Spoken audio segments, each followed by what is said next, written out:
మా కంపెనీ వాళ్ళందరికీ ఇఫ్తార్ ఉంది ఇప్పుడు. సో జస్ట్ స్టార్ట్ అయ్యాను. సో అప్డేట్ చేస్తాను. ఓన్లీ అక్కడ వెజ్ చికెన్, వెజ్ మటన్ ఇవే ఉంటాయంట, ఏముండవంట. నేను మరీ అంత ఎదవలా కనపడుతున్నారా? ఓ మాదిరిగా కూడా కనపడలేదా?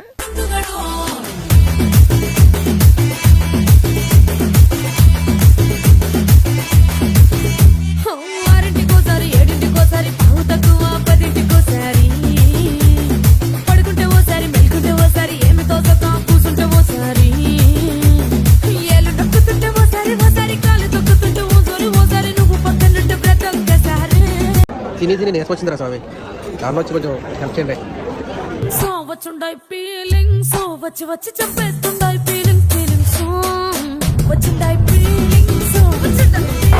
Did you eat dinner? Amadu, let's do kumudu. No kumudu, no amadu.